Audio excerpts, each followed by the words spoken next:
Good. So in the last class, we have seen that stress and strain are related using two different matrices. One is called elastic matrix, which relates strain to stresses.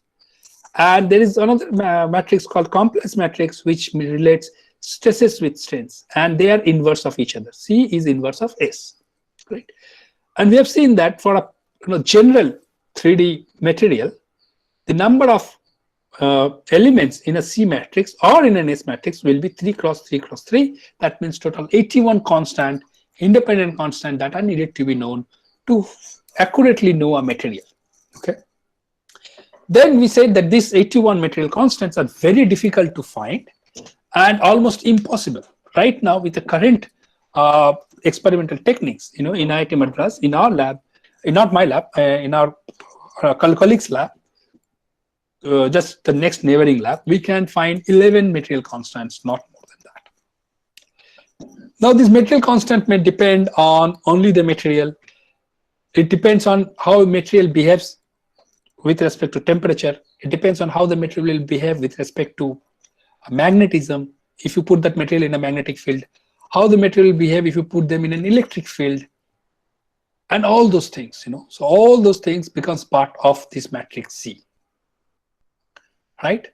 And how it will behave if it is in a field that is electromagnetic, that has both thermal, mechanical, as well as electrical stress, that has both thermal, mechanical, and magnetic stress.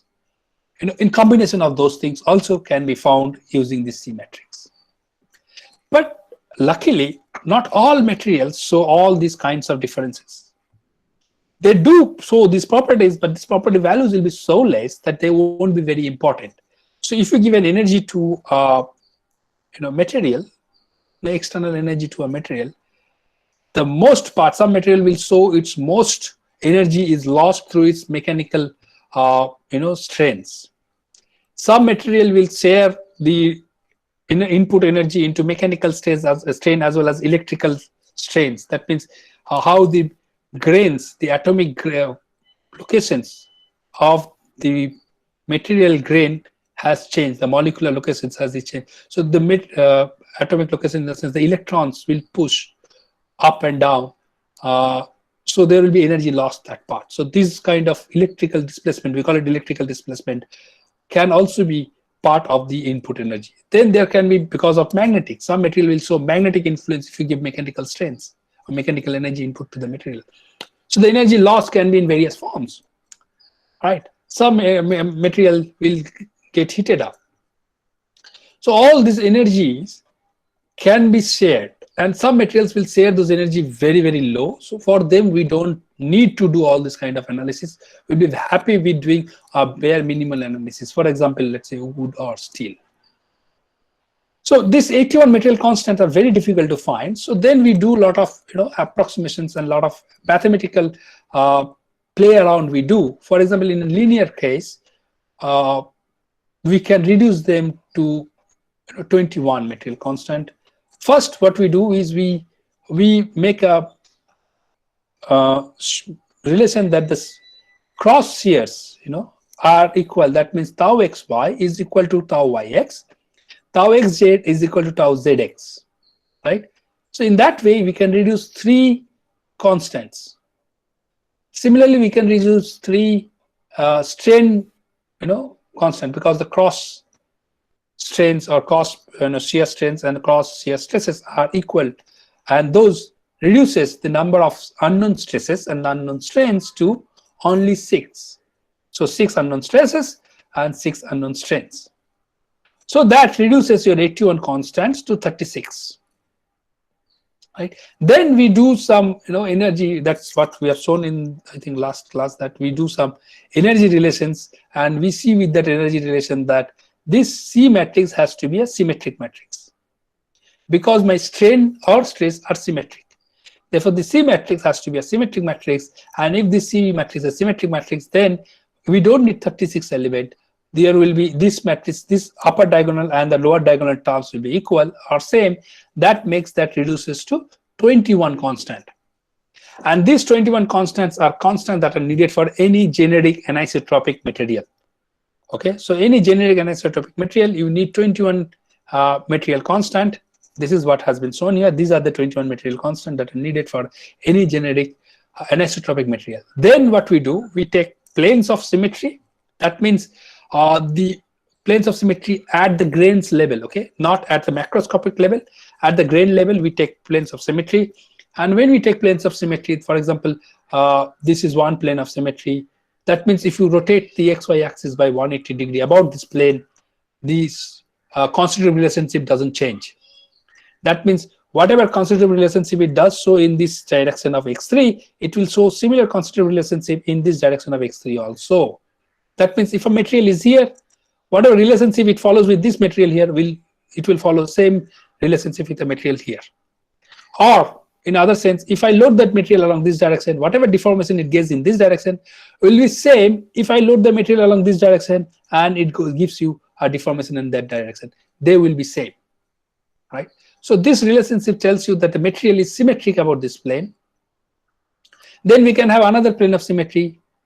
And if you have two planes of symmetry, we tell these materials as an orthogonal material. And in that case, you can reduce this 21 constants to 9 constant. And then if the material, shows planes of symmetry across all directions except for only one longitudinal direction, then we call it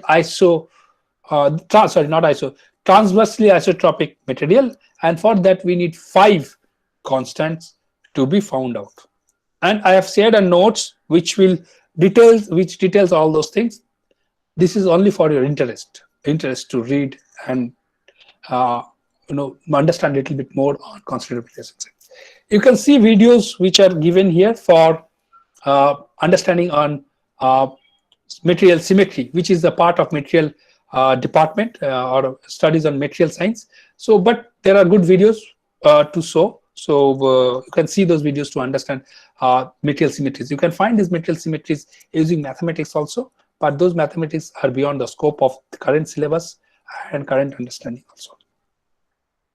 So once you have all planes of symmetry in place for a material, all kinds of symmetry, then the material is called isotropic material. So it will have similar E value across all the sides of the element, across all planes. So it will have E values across all sides of the directions of the element, across all planes and across all rotations. There is rotational symmetry also. Across all rotations also, it will show you same plane, same E value, nu value, and same G value. In such a case, your material is called isotropic, and you need only 2 material constants to deal with. Only 2 material constants that will be independent. Other material constants will be dependent on these 2 values only. So we consider mostly E and nu or E and G as part of 2 independent material constants. E is the elastic modulus and nu is the Poisson ratio. These 2 are easy to find, whereas E is the elastic constant and G is the shear modulus. These 2 also are easy to find. So you can represent all the material constants based on these 2 constants. Okay, so that's where we came and stopped. So therefore, your matrix for an isotropic material, the C matrix is going to look like C1, C2, again C2, you see. So C1 and C12 are independent. Then this is also C12. This is C11, C12, C11. This guy is the relationship between here. That means your shear stress and shear strains are given by half of C11 minus C12. So all these values are given by only 2 values. That is, one is 2 independent constant. One is C11 and C12 are independent material properties.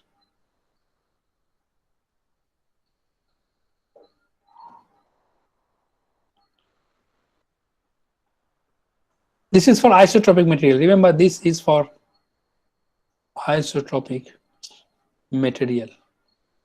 And as the material, right, as the name suggested, iso in the sense it has same value of material properties across all directions, across all rotations, everything. Okay, and if the material is homogeneous, that's an added advantage, that it's not only across all directions of the material point, it is across all material point also. In that case, it is homogeneous. And as you can see, it's more easy to understand these materials because most of the relations are 0. So these 3 are normal stress, and these normal stress are related to normal strains only, right? First 3, not with the shear strains. So if you remember, your first 3 are normal strains, the normal stress like this, they are given as sigma x, sigma y, sigma z, and then they are given as gamma xy, gamma yz, gamma zx. Similarly, a strain is also given as epsilon x, epsilon y, epsilon z. Sorry, this is not gamma, they are tau. And here it is gamma xy, gamma yz, and gamma zx. I've written that before. If you see it here, they are written in this slide here. Okay. 1 is x, 2 is y, okay, and 3 is z. So 1, 1, 1, 2, and they are written as 1, 2, 3, 4 for for understanding that these are the material constant, to make it sure that it becomes easy to code in mathematical softwares, coding softwares. Now our objective in the next few minutes will be how to find these values of C1, C2. How are they related to E and nu or G, the material properties that we have. So let's take a material, multi-axial loading I'm giving to a material. So first what I'm giving is I'm giving an sigma xx load. Okay, so the material is stressed along xx axis. What will happen? It will elongate along xx axis, right? Okay, so let's go to, this is part my last course, so let's go to this one.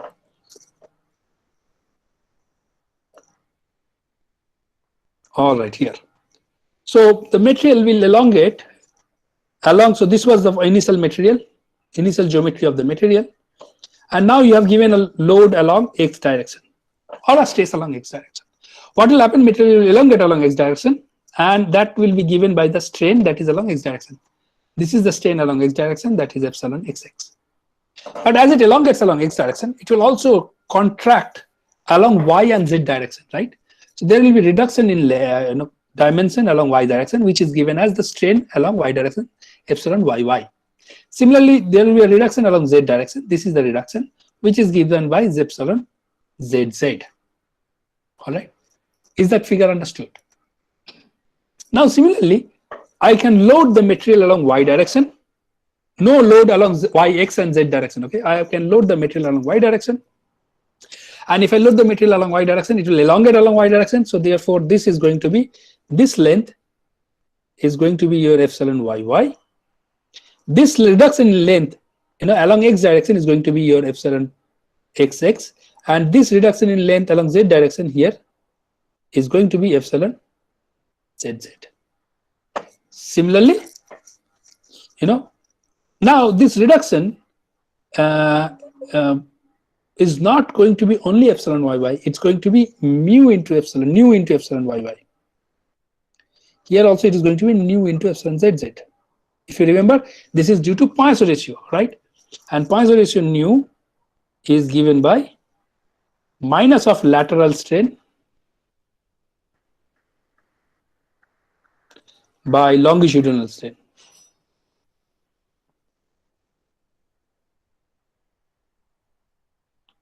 So in this case, in the first case, your longitudinal strain is, so strain is along the direction of the load is epsilon xx, and your lateral direction strain is going to be this along y direction as well as along the z direction. So this lateral direction load is nothing but nu into longitudinal direction load, right? So that is going to be nu into epsilon yy, and that is a reduction in length. Similarly, here is also reduction in length because there is a minus sign. Same here, your longitudinal direction is going to be your yy. So therefore, your along x direction, your change in strain is going to be, change in length is going to be due to strain is nu sigma xx. Here also nu epsilon zz. Similarly, if your longitudinal direction strain is along z, so your z direction, this is epsilon zz, and this is going to be nu into epsilon yy, and this is going to be nu into epsilon xx. Now, if I add, because of loading in all three directions, sigma x, sigma y, and the sigma z, due to loading in all three directions, due to loading in all, or let's due to stress, let's not write loading because I don't know loading can be in many directions, but the stress will be only due to normal stress in 3 direction. And if I am in a linear elastic zone, I can add them up. So your addition will be, so the strain, along x direction will be sigma xx due to x direction and longitudinal stress minus nu into epsilon yy minus nu into epsilon zz. Right? Along y direction, it is going to be minus nu into epsilon yy plus epsilon yy minus nu into epsilon zz. Similarly, for z, it is going to be minus epsilon. Oh, this should be xx. Epsilon xx minus nu into epsilon yy plus nu into epsilon zz. Oh, okay, okay. Sorry, there are mistakes here.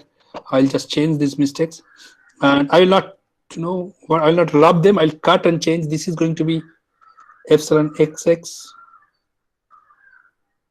This is going to be epsilon xx equal to epsilon yy. Sorry, that was my mistake, because nu lateral strain is equal to longitudinal strain into this. So this is going to be epsilon yy equal to epsilon xx into nu, right? So minus.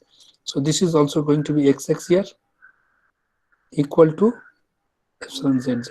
It was just a mistake to write that way. This will be yy. This is equal to epsilon zz. This will be, this is okay. This will be yy equal to epsilon xx. Similarly, here also this is going to be zz equal to epsilon. This is y direction, right? And this is going to be zz along x direction. So I've just not rubbed it so that you can understand what mistake I made.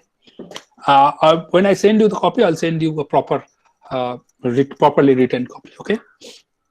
So now, if I add them up together, this is what is going to be.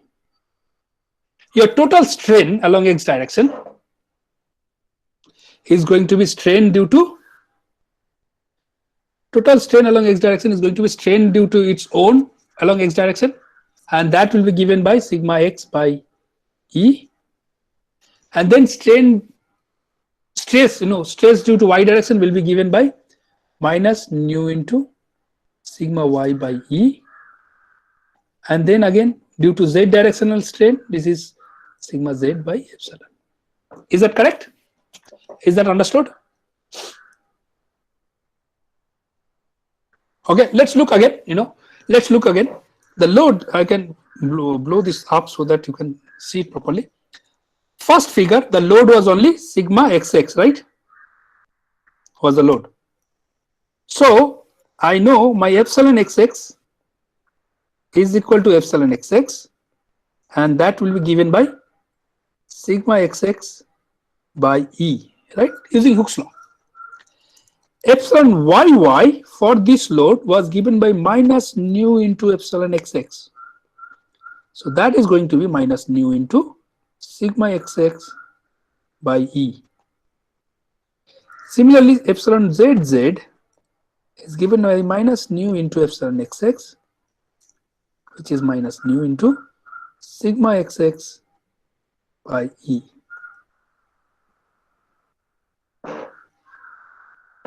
Right? Okay. Similarly, for this material, this is for, this guy was for this. Let me write in a different form. For this guy, your load was sigma yy was your load, and your strains that occurred is sigma xx. Sorry, epsilon xx is minus nu into epsilon yy, and that is going to be given by minus nu into sigma yy by E.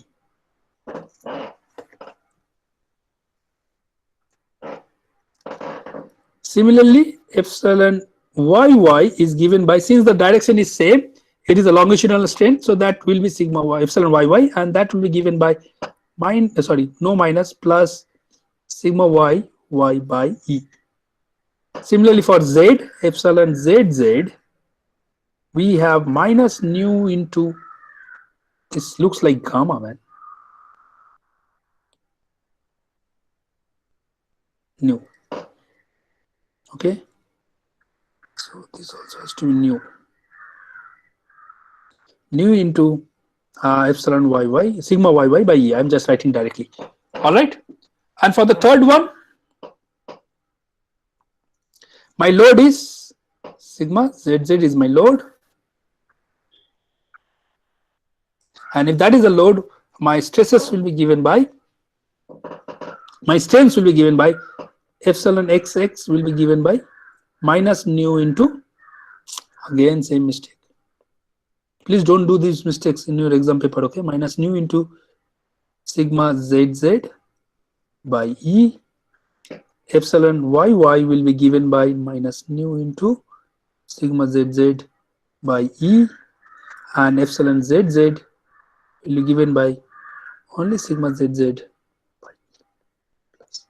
Now, due to all these three loads, all these three loads due to sigma xx, sigma yy, so let me write it here.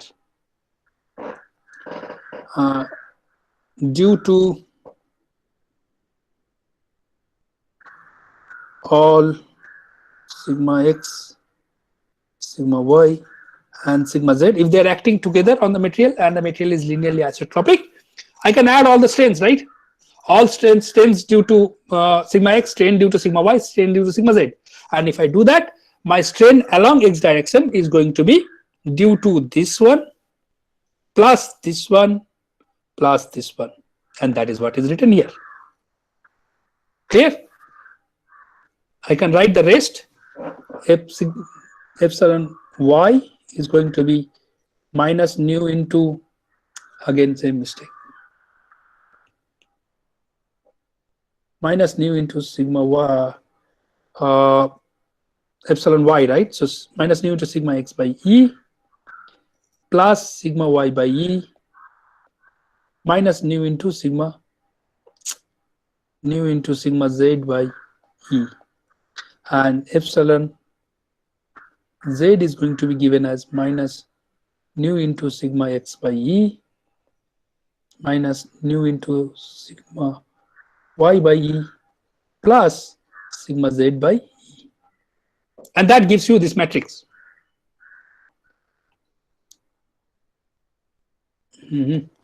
That gives you this matrix. Okay.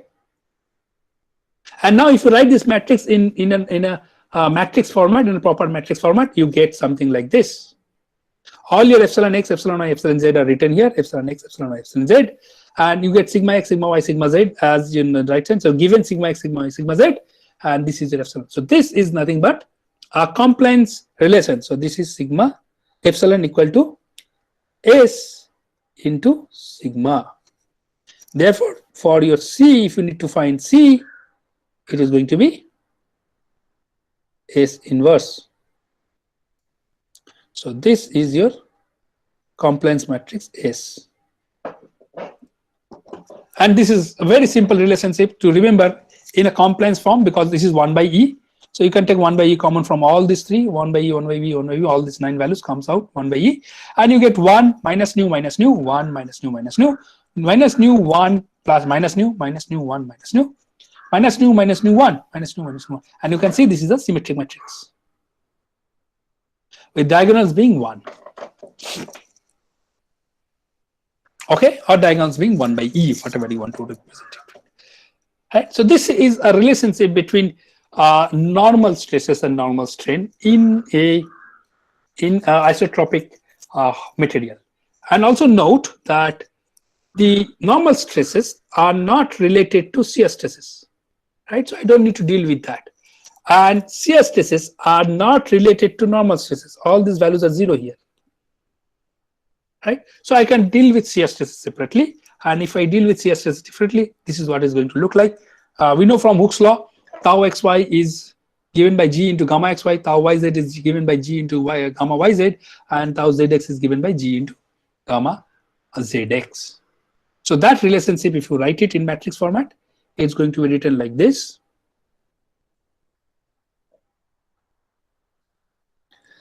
Gamma xy, gamma yz, gamma zx is equal to G00, 0G0, 00G into, here you can write sorry, this will be tau. Oh, this is not G, this is 1 by G. Okay, here you can write it as tau xy, tau yz, tau zx. Okay, this is your S matrix in this case. Compliance. So the complete compliance matrix is going to look like, complete compliance matrix is going to look like something like this. 1 by E minus nu. Okay, let's not write it in terms of, so I can write G in terms of nu and E, right? G is given as E by 2 into 1 plus nu. Right, I can show that relationship. Yes, G is given by E by 1 plus 2 into 1 plus nu. Yes, 2 into 1 plus nu, right? So I can replace G with respect to nu and E. I don't need to write G, right? So 1 by G is going to look like, so this gives me 1 by G equal to 2 into 1 plus nu by E. All right, so I can replace G with that. So complete thing is going to look something like this. Now here I can bring 1 by E out because 1 by E is here also, so I can bring 1 by E out, and then this becomes 1 minus nu 0 0 0. There will be minus nu 1 minus nu 0 0 0. This will be minus nu 1 here,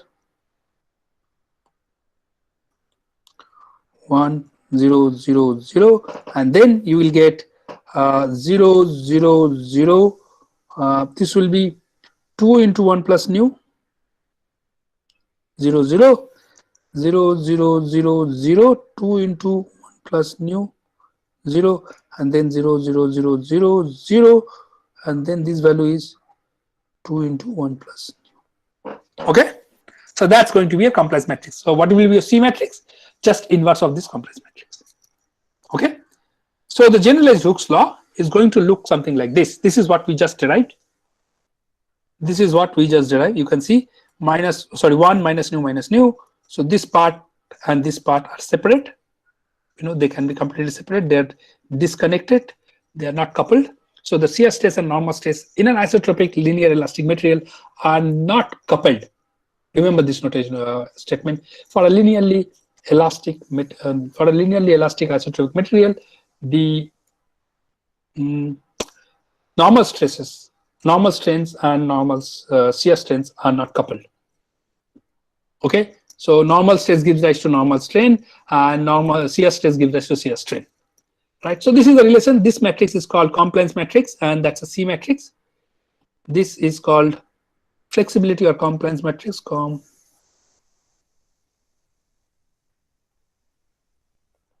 We call it S, and this is called elasticity matrix.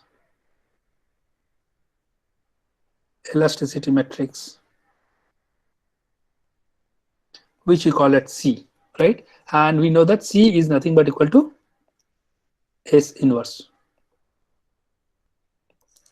All right. Just if you take inverse, you get something like this. And inverse taking is not difficult because it's a 3 by 3 matrix. You know, eventually it's a 3 by 3 matrix because these are disconnected. So it becomes. So now you see it's a bit difficult to write a compliance matrix in this case. Whereas it is easy to write, it is difficult to write an elasticity matrix, whereas it is easy to write a compliance matrix and remember the compliance matrix. But not always that strains will be given to you, stresses will be given to you. Sometimes strains will be given to you and stresses to be found out. So in that case, you have to use this elasticity matrix. In case where strains are given, that means you know the deformations and you know the strains, and you have to find stresses and loads. You have to use this elasticity matrix relationship where you are given load and the stresses, and you need to find deformation. You have to use the relationship that is in compliance matrix. Epsilon is epsilon gamma or gamma by 2. I told it's gamma. It's not gamma by 2. It's not tensorial strain. It's only engineering strain. I think I have written somewhere also. You see here. Okay. So stress strain relationship is given in terms of engineering strengths, not in terms of tensorial strengths. Okay. All right. And I think I have mentioned somewhere else also. These are, yeah, here. No, that's not. Somewhere it is mentioned. I know in the beginning also I mentioned. So generally these are engineering strain. They are not tensorial strain in calculation of stress strain relationships. Tensorial strains are only used in terms of Morse circle, and that's all. Morse circle only. Because in the analytical formulation for strain transformation, you have gamma xy by 2 already available. Only for Morse circle that is useful.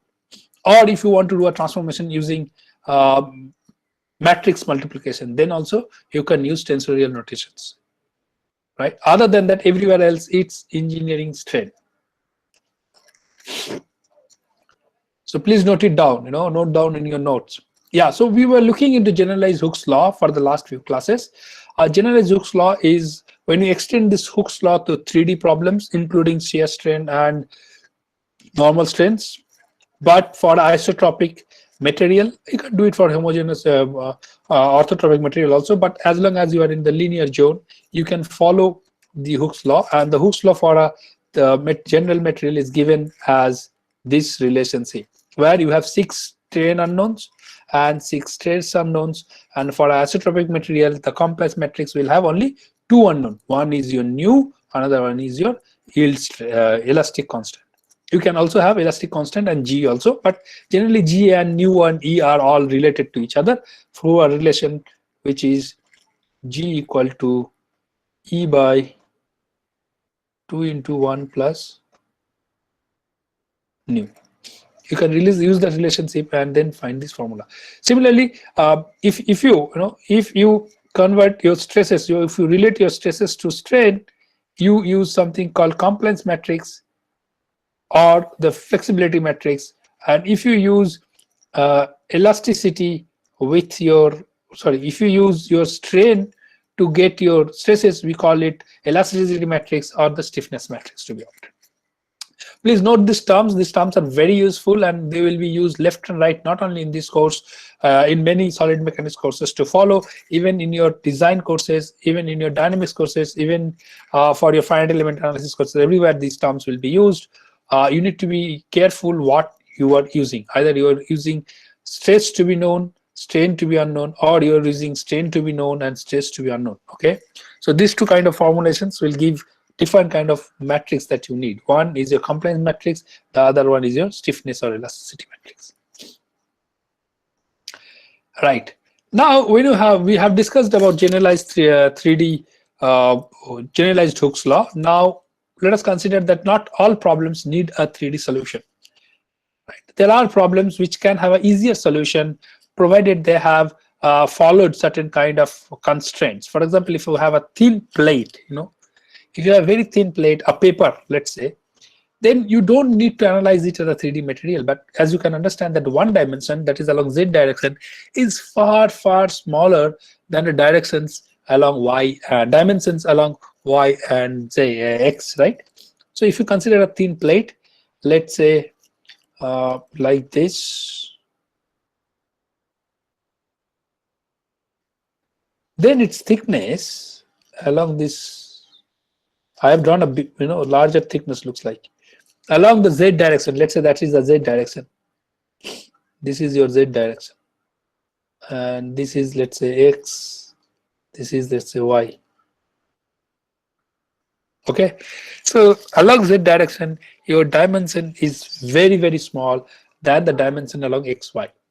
In such cases, you probably need not need to do any 3D analysis, right?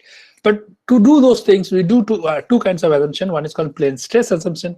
The other is called plane strain assumption. Now, what are these two assumptions? First thing is you have to note that these assumptions carry few constraints. One of them is the load you can see this picture. The load is acting along the plane of orientation, the plane of dimension. So this is the plane, and the load is acting along this dimension. Okay, so load is not acting transversely. Please note that load is not acting transversely. It is only acting along the plane. That's one thing. The second thing is the plane has to be very small for plane stress condition. The thickness along z direction has to be very, very small than the dimensions along x and y axis, right? So condition 1 is loads are in plane. Okay,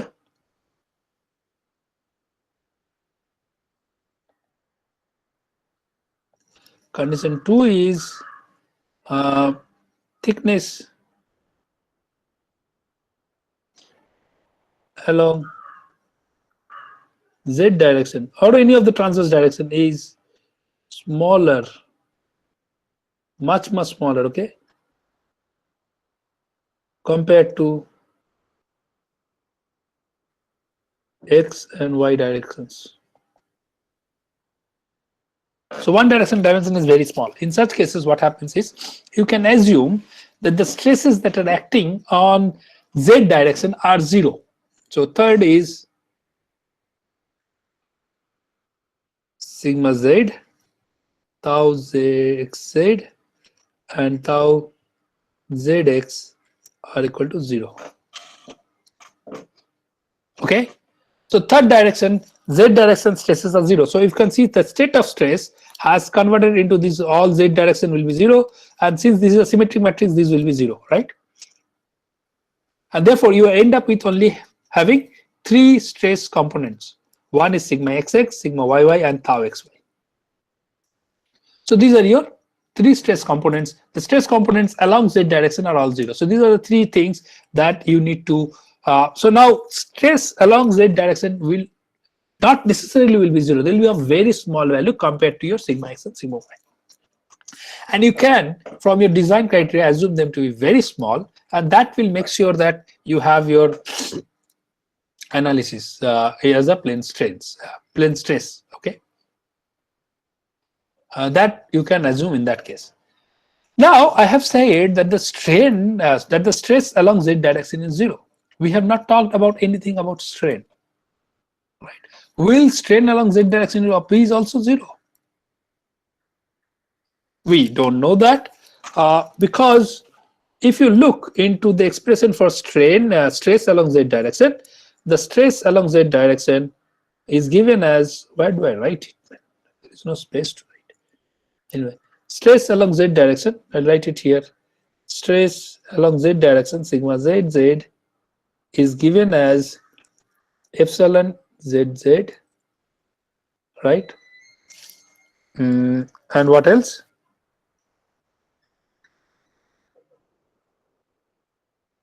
Let's not write it in that format. Let's write it in a different format. So strain along z direction, let's say, is given as minus nu by E into sigma x minus nu by E into sigma yy plus 1 by E sigma zz. Now in this case only sigma zz is 0 because that dimensional stresses are considered to be 0, but these two are available, and since these two are very real, then this guy cannot be 0. So sigma zz will have a value, and that will look like, that will give me sigma zz as equal to minus nu by E to sigma xx plus sigma yy. Okay, and that is what is written here. If you see, that's what is written here. So your strain components are going to be not 3 now, 4. One is strain along x, strain along y, shear strain along gamma xy, as well as strain along z direction. So strain along z direction is not going to be 0, but strain along other 2 dimensions other two shear strengths will be 0, right? Other two shear strengths will be 0 because they depend on directly on shear stresses, and these two shear stresses are 0. So those shear strengths will be 0. So you can assume it physically. It looks like you have a material, and material is free to free to move along z direction. So if it is free to move along z direction, there won't be any stresses developed in that direction. It's free, but there will be strain that will be developed in that direction. So this is what it happens. So for a plane stress condition, you have 3 unknown stresses: sigma x, sigma y, tau xy, but you have 4 unknown strains: epsilon x, epsilon y, gamma xy, and epsilon zz. Please note this, okay? And you can assume a problem to be plane stress only when the load is acting along in the plane, thickness along z direction is very small, and stresses along z direction can be assumed to be small or 0. Okay,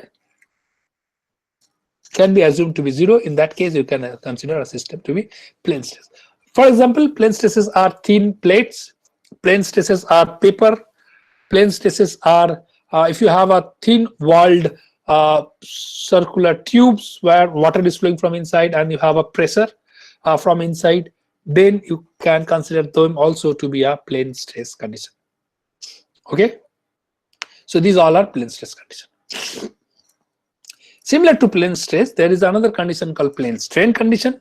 As you can understand from the definition here also, that number one will be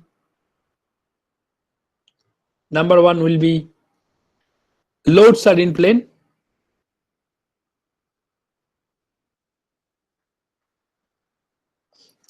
Number 2 will be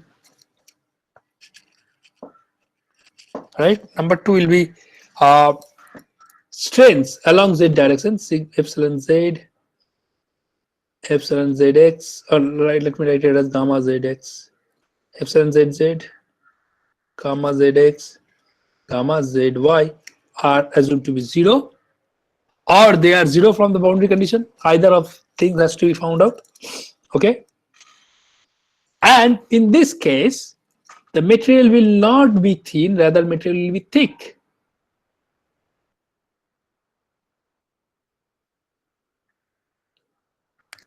Along z direction is very large. Okay, right? So in this case, your conditions, I'll tell why it has to be large in that direction and how the large thing can give rise to plane strain condition. We will talk about this. What happens here is you have 4 in plane strains are 3 now. They are epsilon xx, epsilon yy, and the shear strain gamma xy. Along z direction, all the strains will be 0, and since being symmetric, all this row, a third row and third column will be 0. So these are your plane strain unknowns. Now for the stress, now we can understand that I have not allowed the material to move along z direction. If I don't allow the material to move along z direction, I have to stop the movement, right? And if I have to stop that movement, I have to give some force on that direction. And if I give the force that direction, a reaction force will generate in that direction, right? And that reaction force will generate some stress also in that direction. So in that case, you will have unknowns for stresses at sigma x, sigma y, shear stress tau xy normally, as well as sigma z. Okay, that will also be there. And sigma z is going to be equal to nu into sigma xx plus sigma y. How do you find it? It is very simple, not difficult to find. We know that epsilon zz equal to nu into sigma xx plus sigma yy plus 1 by e into sigma zz, right? So now this guy is 0. So if this guy is 0, then this is equal to minus nu. I can take elastic constant E also out because that's non-zero. So it multiplies with 0 on the other side plus sigma zz. So sigma zz is equal to minus nu into, sorry, not minus, plus it will be, because this goes this side, sigma xx. Okay, so that is what is written here. Now, why do I say that the thickness has to be long or large? For cases like dams, those dams are very large along one direction and very small along the other two directions. Now, this thing, what happens if you restrict your boundary conditions here, if you don't allow it to have epsilon zz, let's say this is the z direction as it's shown here, this is the z direction, and if you don't allow the material to move along z direction, constrain it, then along this complete length, the material cannot elongate along that direction. So strain will be 0 if you take it outside, if you assume the Fein-Venen principle, materials little bit far from the boundary will have plane strain condition. And the loading also, you will see, if it's a dam, then the loading will be like this, right?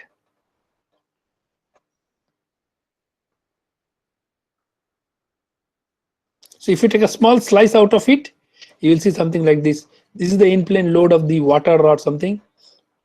And this side it is restricted, that side it is restricted. So these are the reaction points here where you have assumed zero displacement, right?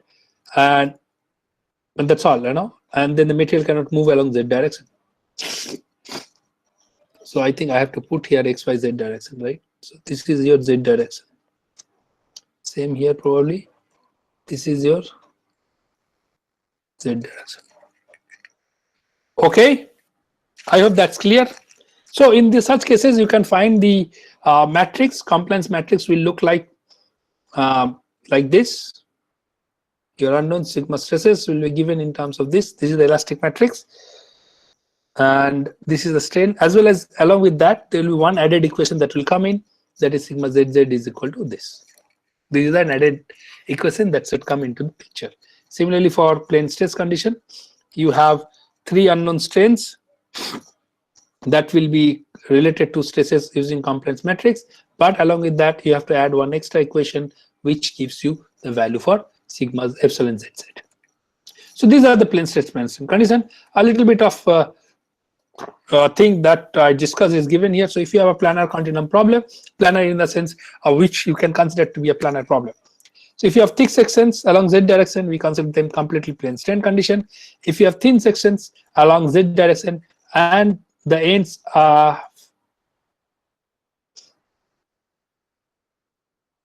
okay, and then there is a fixed end along z direction, we call it a plane stress problem. So 2 ends are fixed, and in a one end condition, one side is free, we call it a plane strains. I think this has just moved. This should be this side, that should be this side. So I'll check it and tell you. Generally, if it's a free end, then it's free to move in that direction, right? So strain will go in that direction, but stress will not.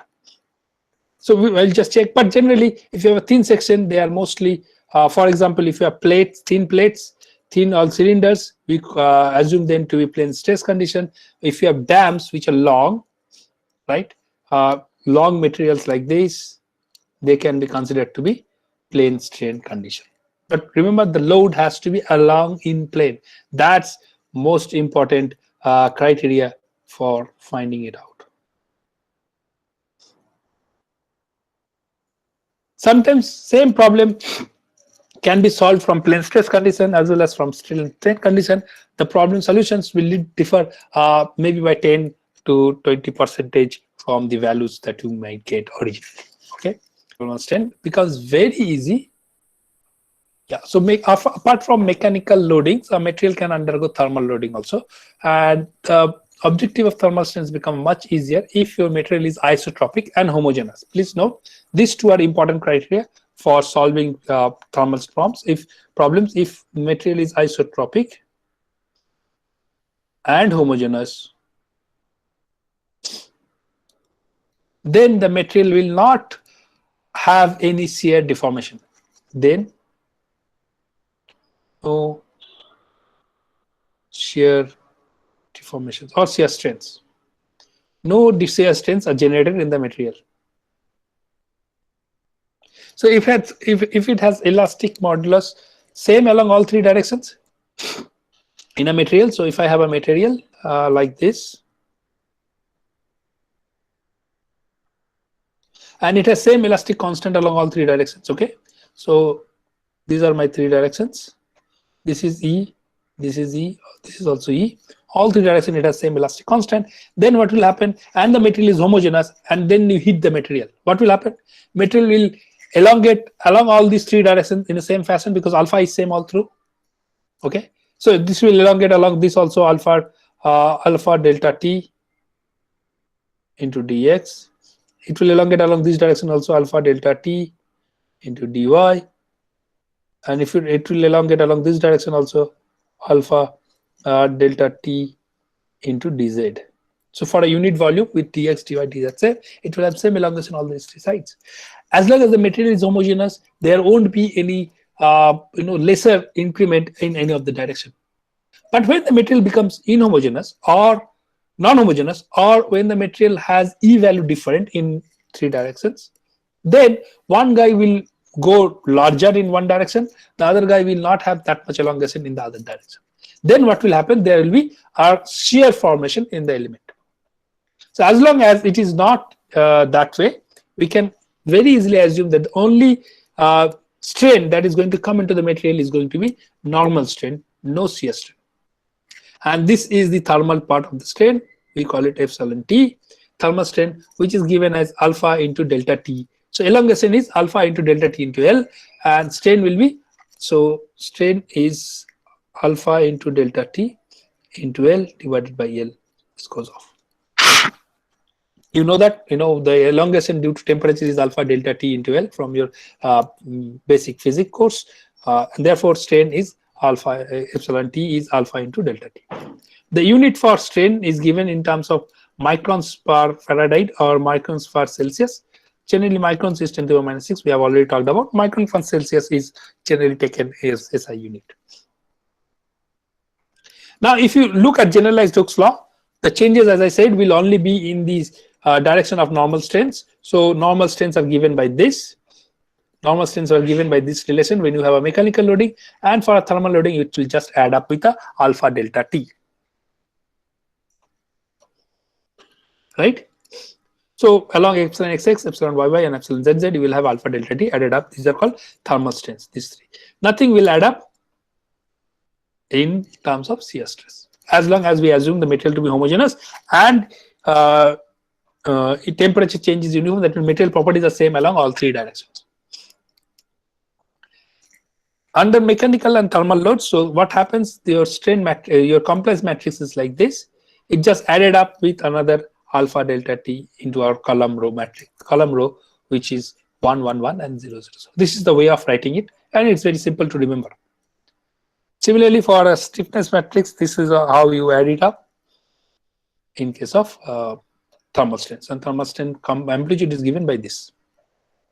You can do this, you can write them in the back into the expressions, and you can get this relationship easily. But these are the normal standard expressions that you can remember for your. Similarly, for plane stress, plane strain also you can find out. I have done it for plane strain here, plane stress here. You have to do it for plane strain. So find it out for plane strain.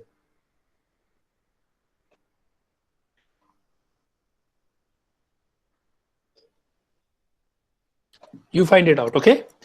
For plane strain condition, plane stress condition, you can see that you just added up like this. Right? If you can do it, you can just use these expressions to do them. Just use this expression to find them.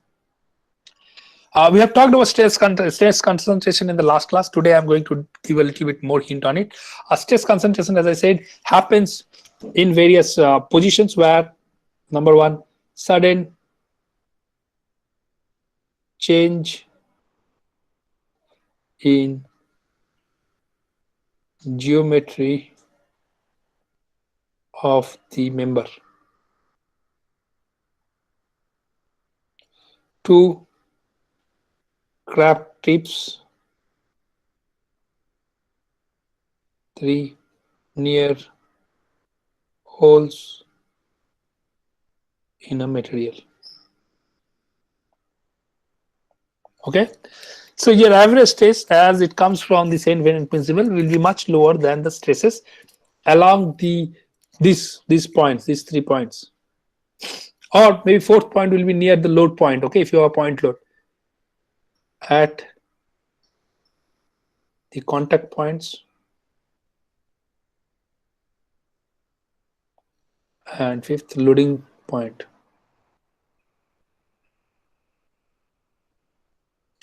Okay, so at these points there will be a high stress, right? And this high stress divided by your average stress is given as something called K constant, and this is called stress concentration factor, and it is measured by a K constant. And as you can see, K constant is going to be higher than greater than 1 in cases, all the 5 cases that has been reported here. I think I have shown you these videos, and I have given you the link to these videos, and this video shows you that near the point where there is a crack or there is a loading, you can see that the stresses are concentrating at that point. Then it is quite low value at far away points. So the value that is at near this point divided by the far away average stress, you get what is called stress concentration factor. Same figure is shown here. Okay, what happens is when you have a material which is like this, sudden change in cross section, please pay attention here. If you want to design few things in your C5 laboratories, when you have, so this is a material and the material has a sudden change in cross section. Okay, let's say it's an axial material or something. So there is a sudden change in cross section, and let's say it is connected here. What will happen? The stress flow in the material will be looking like this.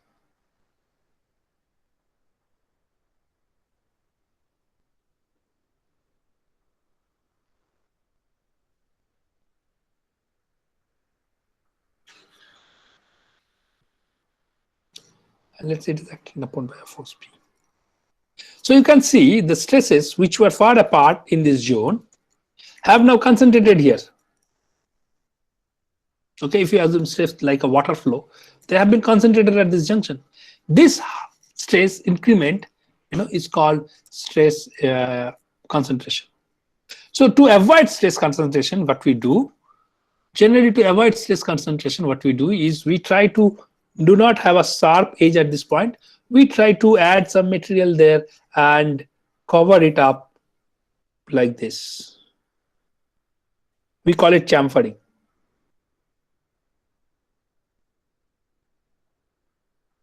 Right?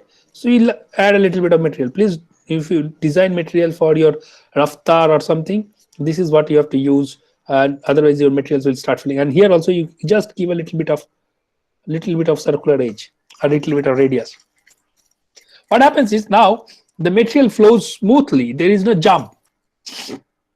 Okay, and so if I write a K factor here, this is called stress intensity curves, K factor here, and let's say I write it as R by C. Let's say R is the radius, and let's say C is the cross-sectional load here. So this, let's say C, let's say C here, and this is the radius R here. Okay, right? So if you do that, then what you get curves which looks like this.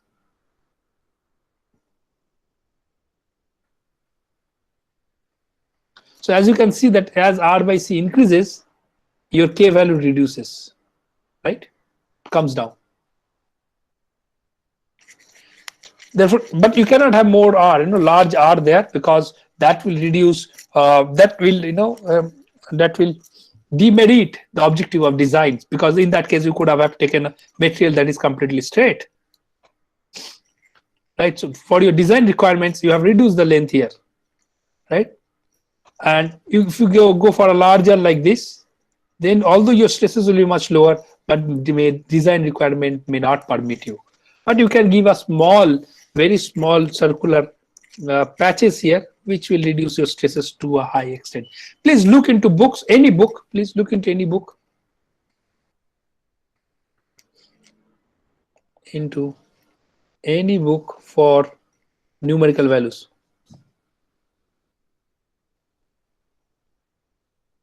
Of this curve, okay? for numerical values of this carbon. So the books will give you this one, but they will give you as a factor of what do I call it, as a factor of the length reduction here. So there is a change in cross section here, right? So this is based on that cross section. Okay, so this is based on, let's say this guy is A, so this is based on A by C. So please look at a book. Stress concentration factors will be given. Generally, stress concentration factors are given in codes, design codes, so you can use it directly from there. What you have to do is you have to find your nominal strains or average stresses. Once you know the average stresses, you can multiply with stress concentration factor to get the maximum stress at these points. Okay, and or the maximum stress that is allowed in the material. So your K concentration factor, K into your nominal average stress, should give you the maximum stress, and that maximum stress should not go beyond the design stress for the material. And based on the ratio of these things, you have to properly choose your circular curve or the radius R at this point where you want to reduce your stress concentration. All right, that's the simple definition of stress concentration. I have given a few or whatever I have discussed in the last classes are given here as a salient points. You can go through these. What are homogeneous material, what are isotropic material, what are hyperelastic material, all these details are given here. You can go through it. What we have discussed, these are the main points. Please write them yourself here. What is plane stress, what is plane strain, what is stress concentration factor, and what is factor of safety. I've also given definitions of few material types: anisotropic material, monoclinic, orthotropic, transversely isotropic. We have discussed all those things in the class, and isotropic material from the material symmetric point of view. Now let's get into problems. Although this chapter do not have it's very difficult or complex problems, they are very simple problems, but these simple problems need some understanding to solve. For example, in this problem 1, there's a material that has been given where the material stresses are given along a particular orientation. Sigma xs is given as 15 MPa, sigma yy is given as 30 MPa, tau xy is given as 25 MPa. Remember that sigma yy is in compression C. Okay, so my direction is wrong. So this will be in the other direction. All right. Similarly here, this will be in this direction. All right. So sigma x, sigma y. So I just drawn the element, and this element is this is sigma x, which is given as 15. This is sigma y compressive, which is given as 30, and this is your tau xy, which is positive and given as 25 MPa. The material elastic modulus is given 200 GPa, and nu, the Poisson ratio, is given as 0.25. It is said that determine the strains and the stresses. Okay, assuming first is plane stress condition, and the next is plane strain condition. We know the formulas for plane stress and plane strain conditions. We can use those formulas to find out what would be the values of these stresses and strains along this thing. So first is we write the formula that we have. Please note we have been given stresses and we need to find strains, and therefore I can use the compliance matrix, and this is the compliance matrix. So stresses are here, strains are here, and this is the compliance matrix. Remember, for plane stress condition, the unknown stresses are sigma x, sigma y, tau xy, which are given to you. Sigma z, tau xz, tau yz are 0 because this is a plane stress condition. But unknown strains are 4 in number, not 3. And therefore, this is sigma epsilon x, epsilon y, gamma xy. Along with that, there will be one more extra equation that will come for epsilon zz. All right. And if you expand these formulas now, what we get? We get epsilon xx is equal to sigma x by E minus nu by E into sigma y minus nu by E into sigma z. All right. And now you can give the values here. Sigma x is given as 25, I think 15 MPa. So this is 15 MPa, m is 10 to the power of 6. Divided by E is 210, 200 GPa, right? 200 into 10 to the power of 9. Minus, now nu is 0.025. Sorry, 0.25. Sigma y is strain, right? Sigma y is stress along y direction, which is negative, and therefore this will become plus here, and then it will be written as 20, how much, 30, right? 30 into 10 to the power of 6 divided by 200 into 10 to the power of 9. What a value of sigma z? It's 0, right? So this is 0. So that gives me my value for epsilon x along epsilon xx. So you can calculate this and write the value, right? I'm not doing that calculation. You can do it. I don't have a calculator right now in my hand. It will take time to open a computer calculator and do it. So you can probably do it. It's not difficult. That's why I've given the values as 200, so that you can just divide it, right? Both sides you can just divide it and get the values. That won't be difficult for you. But you know, for a plain stress condition, you will have those values. So you can find sigma xx, then you can find sigma yy, epsilon yy. Also you can find. Then you can find epsilon zz, which will be given as minus nu into sigma x plus sigma y. What sigma x is? That sigma x is 15 minus 30 into 10 to the power of 6 divided by 200 into 10 to the power of 9 sigma zz. And also you can find gamma xy is equal to 1 by g into tau xy. Now what is tau xy given? Tau xy given is 25, right? 25, and it's positive, so it is 25. And what is g? G is e by 2 into 1 plus nu. So we can write it as 25 into 10 to the power of 6. This will be also 10 to the power of 6 here, because that's MPa, right? So MPa is m is 10 to the power of 6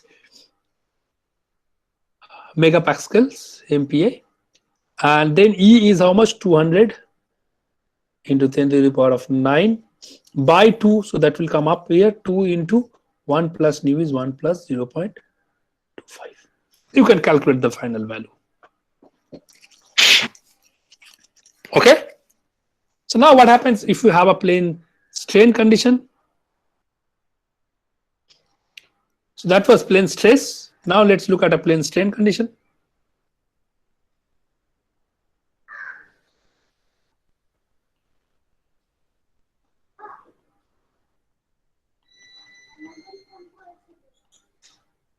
So now you have a plane strain condition. The plane strain condition has how many strain components, how many stress components? So the strain components are going to be strain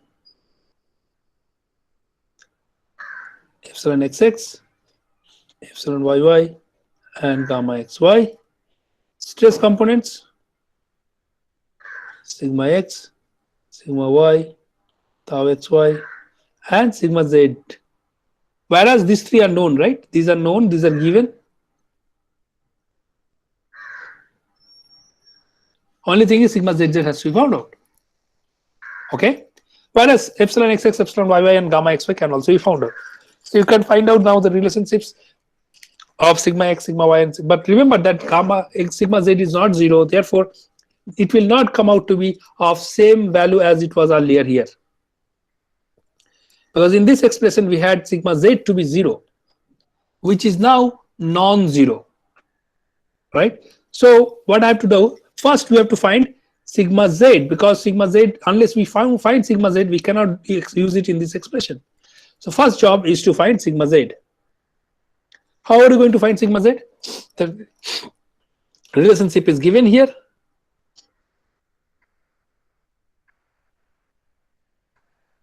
Or we can find it out ourselves, right? We just found it out ourselves. Where is plane stress condition gone? Yeah, just before this, I think. Yes. This is the relationship you can see. Sigma zz is equal to nu into sigma xx plus sigma yy. Okay. It's, if you don't remember that formula, it's okay. You can just use epsilon z to be 0, and then you can get automatically through this formula. Okay. So epsilon z goes to 0, meaning sigma xx plus sigma yy into nu is equal to sigma z. So that is written as nu into sigma x plus sigma y. So that will be equal to 0.25 into 15 minus 30, remember. So sigma z is also negative into 10 to the power of 6. So that count comes out to be 15, minus 15 into 0.25, it will be 3.75, right? I don't know, you calculate it, the value. Now, once you know this, it will be easy for me to find anything else, right? So epsilon xx now is given as 1 by E. You take it outside, it will be sigma x, right? Sigma x is 15 minus 30, right? And then into nu, that is 0.25. And this is also negative. Wait a minute. So that minus minus goes to plus. This also minus minus will go to plus. So let me write the formula first so that it becomes easy for us to do it, right? Sigma x minus nu sigma y minus nu sigma z. So that comes out to be 1 by E into sigma x is 15 minus minus plus 0.25 into 30 minus minus plus 0.25 into 3.75. Right? This is MPa, so there will be a 10 to the power of 6 here. As you can see, the change because of addition of sigma z is very small. 0.25 into 3.75, right? These values are in 15, 30, right? So this will give you a very minimal change in the value of your strain. But though there will be some change, it won't be completely changeless. There will be some change, but the change, as you can see, is very small. So no matter whether you consider plane stress or plane strain, you might get into similar kind of results. The values will change a little bit. So these are all design considerations. Similarly, you can find after that, you can find, obviously, you can find now epsilon yy, which will be given as sigma y 1 by E, sigma y minus nu into sigma x plus sigma z, right? Which you can find out. I'll keep the space for you. And sigma zz, epsilon zz is equal to 0, and gamma xy is equal to 1 by G into tau xy. Remember that this value is not going to change because tau xy did not change, neither the G has changed. So it will be 2 into 1 plus nu by E into tau xy. What is the value of tau xy? Is 25. And you can find that value. All right. So this is one problem that you probably have to solve yourself. I have shown you how to solve it, but you can do it yourself and see how it looks. At least go through it. Same, I have given a second problem, which also is similar. The strain conditions and stress conditions are given, and you have been asked to find the strains and the geometry. Remember that not only you have to stop in the strain, you have to draw the geometry. I could have drawn the geometry here, but I will request you to draw. If you find a problem, a difficulty in drawing it, please let me know. Okay, and it also asked you to find the major principal axis and minor principal axis for strain, which we have done, right? Which we have done in the strain transformation. So first you have to find the strain in this orientation of the plane, then probably you have to find the major and minor principal strains. Please do that. If you find it difficult, let me know. I'll help you in solving it.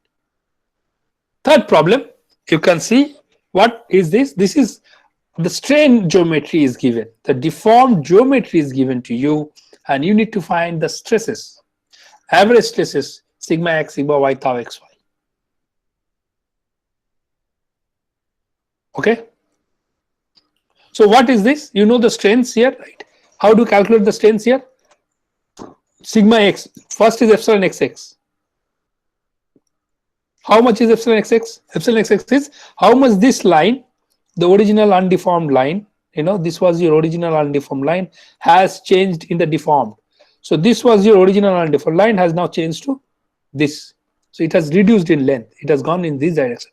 And the reduction in length is given by 0.75 mm. So this is going to be 0.75, okay, 0.075 divided by the original length was 250, right? It is given here. So 250. So this is mm by mm. And it has gone in the negative direction, so it's going to be minus. Similarly, epsilon yy we can find out. What is epsilon yy is going to be? This is going to be delta y by dy. What is the delta y now?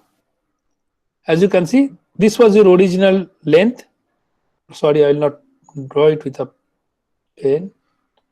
I will use the marker. So this was your original length. Now that length has reduced by this much, right?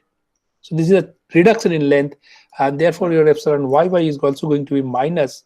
Delta y is given as 0.06 divided by original length was 450. What about gamma xy? We know that gamma xy is given by del x by dy plus del y by dx, right?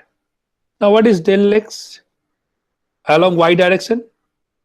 Sorry, what is del x? Del x is, for the y element, del x is this much, 0.09, that is given, and for x element del y is given by 0.01. okay, so this is going to be 0.09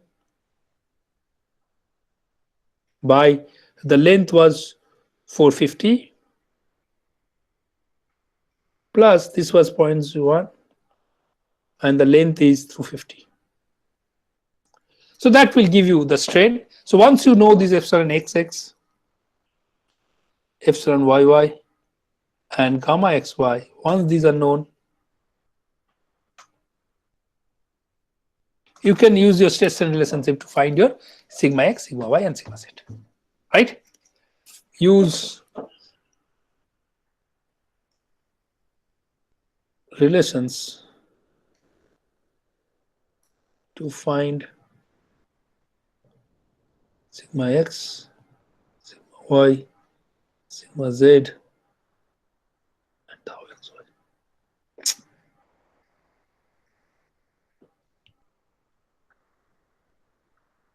Okay, you can do that. It's not difficult for you to do. Just it's the matrix multiplication that you have to do, and you can do it. So with that, I'll stop. Thank you very much for coming and joining for the class. We will start with axial members in the next class. Today I finished most part of the mechanical properties of materials, and there are a few things that needed discussion. We did not do it because it is out of the scope of the syllabus. This, if you want, you can go through yourself. They are creep, fatigue, and fracture, as well as failure criteria. Okay.